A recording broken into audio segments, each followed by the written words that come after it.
A new policy from the Obama administration has the sinister aim of taking control of local real estate laws under the guise of expanding access to fair housing. I'm Bryan Ellis. I'll tell you how it works and why it must be crushed right now in episode number 96. You're listening to Self-Directed Investor Radio, America's only podcast exclusively for affluent, self-directed investors, where each day of the week you receive innovative investment strategy and deadly accurate market analysis that's untainted by Wall Street and unblemished by government propaganda, all in 7 minutes or less. Coming to you now from iTunes, Stitcher, and SDIRadio.com, here's your host, Bryan Ellis. Hello, my friends. It's so great to be back in the saddle and able to join you each day as normal. Many of you know I've been traveling with my family for the past couple of weeks, and while we had a great time, it's really great to be back with you. So today's episode will be just a bit long, but it's really important. First, a quick question. Do you want to be the investment wizard among your colleagues? Do you want to be the person that others are always asking for advice, the person at the cocktail party that's always got a crowd around because your results are just consistently better than everyone else gets? There's a way to do that. If you're an affluent investor and you like the idea of making very substantial cash-on-cash returns from real estate without doing the work yourself, then check out s3flip.com. You'll be very glad you did. s3flip.com. My friends, the Obama regime published a new set of rules last week concerning the housing market, and let me just say, this is even more aggressive than Obamacare, and the effects will be even worse. The new policy is called Affirmatively Furthering Fair Housing, and it's a thinly veiled approach to expanding the power of the federal government over the real estate market by injecting racial politics and subjecting racial minorities to second-class citizen status, all in the name of making Uncle Sam stronger and you and me weaker. Here's the idea. Uncle Sam and his infinite It's not wisdom, maybe it's more like power madness. Anyway, in his infinite power madness, Uncle Sam discovers that a particular neighborhood isn't racially diverse, or at least not enough such that Uncle Sam is placated. Well, I kind of feel dirty sullying the reputation of Uncle Sam by using that generic term rather than Obama's name, so I'm going to stop now. You and I are adults, and regardless of where you or I stand politically, this is a huge attack on us as individuals and our ability to invest wisely, so I think I'll go ahead and dispense with the pleasantries for now. So let's consider an example. Obama looks at neighborhoods all over the fruited plain, and what he finds is a neighborhood in some state, any state, it doesn't matter, and he decides that this neighborhood and the entire locale in which it's located is guilty of racism. Yep, everybody there, they're all racists. Why? Well, Obama looked at the racial makeup of that area and decided it wasn't diverse enough. In other words, he didn't approve of the skin color of the people there. Can you feel Dr. Martin Luther King Jr. rolling over in his grave right now? His dream that his children would be judged by the content of their character rather than the color of their skin? Well, I don't think Dr. King has ever had an enemy bigger than Barack Obama. Anyway, Obama decides that he's not satisfied with the skin color of the people in that area, so he forces the local community to accept Section 8 and other government-funded public housing into that area, even though such programs had never existed previously. Now, note something important here. These areas Obama wants to target, mostly lower middle-class neighborhoods, there's one and only one impediment to keeping anyone from living there who wants to, and it's not race, it's the ability to buy or rent a home there. In other words, if you've got the money to move into the area, you can do it, no matter what your race. So there's absolutely zero racial discrimination involved, none whatsoever. Alas, Obama is stretching the meaning of an already terrible ruling from the Supreme Court that was handed down 3 weeks ago. That court case addressed an issue called disparate impact, which allows the government to make charges of racial discrimination where discrimination clearly doesn't exist. For example, maybe you have rental property and require that your tenants have a credit score of at least 680. Under this new ruling, it's entirely arguable that you could be prosecuted for racial discrimination if it turns out that most racial minorities in the area happen to have a credit score below 680. Yes, you heard that right.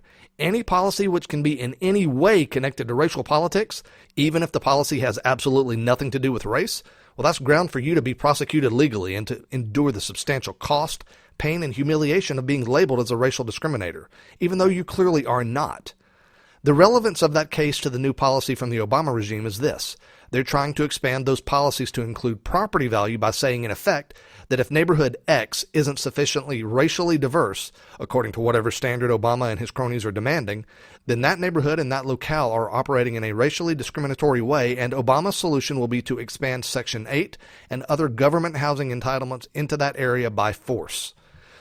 Well, my friends listening right now who happen to be racial minorities, if you're feeling insulted here since Obama is clearly associating being a racial minority with being poor, well, you should be feeling insulted. This policy is not about ending racial discrimination, but it's simply a way for the government to take over power of real estate law from local government. So, two questions arise. How can the federal government do this, and what effect will it really have for Obama to force federal public housing options into areas where such options don't exist presently? Let's take the second question first. Public housing, as a rather consistent rule, damages property value in the surrounding area and increases crime. You have to look no farther than what happened in both Chicago and Atlanta a few years ago when some old public housing projects in those cities were demolished. What happened in those areas? Crime plummeted. Property values rose. It was a very good thing for the safety of the other residents in those areas. It was a very good thing for owners of real estate in those areas. So, forcing public housing into areas where it's presently located is absolutely bad news for those areas. But how can Obama force his way into controlling local real estate policy? Well, he's going to use the foreign aid model. Think of all of the untold billions that the United States gives to foreign countries in the form of nebulous foreign aid packages. The idea is simple. These countries, which are usually strapped for cash, become dependent on the foreign aid from Washington, and so when Uncle Sam comes calling with a demand, the foreign country must comply under threat of losing that free cash. Same thing will happen with local real estate, like so. For decades, HUD, the Department of Housing and Urban Development, has been distributing something called Community Development Block Grants to specific local communities. This money is ostensibly for the furtherance of fair housing programs and the expansion of government entitlements. And it's in the areas where these grants are an essential part of the local budget that the Obama regime will, at the threat of removal of those grants, force those communities to take steps that will make those areas less safe, less valuable, and less desirable. The plan in this affirmatively furthering fair housing policy is to create regional real estate authorities that are controlled by Washington bureaucrats and not controlled by local government. These regional authorities are the way that Obama intends to execute an end run around the current system, in which virtually all authority for real estate law and zoning exists at the city, county, or state levels. In other words, it's a federal power grab. And how will the feds know which neighborhoods to target for this type of punishment? Well, another part of the new plan is to build a massive database about every single neighborhood in America.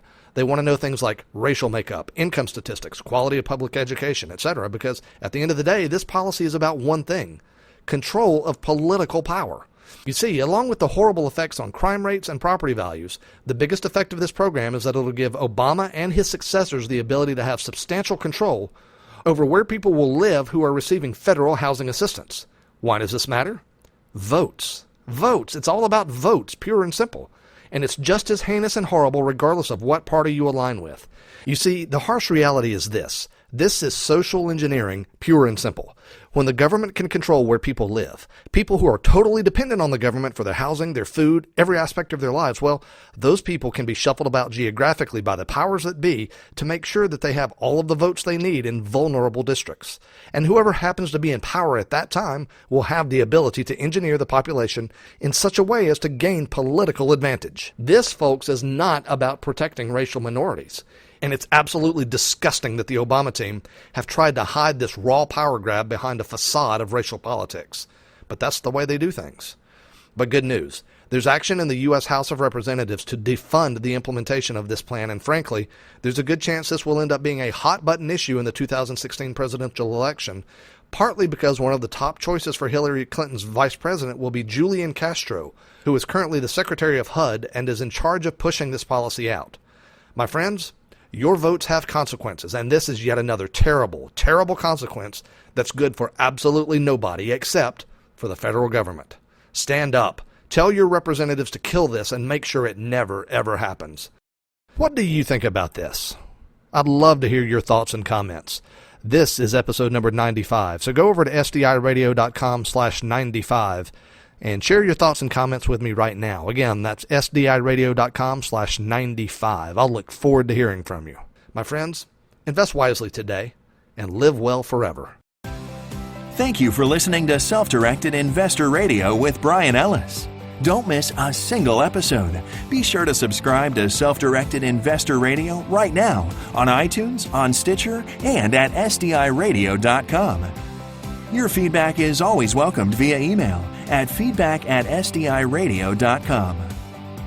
This show is for entertainment purposes only and is not intended as legal or professional advice for your situation. Content is the property of the Self-Directed Investor Society.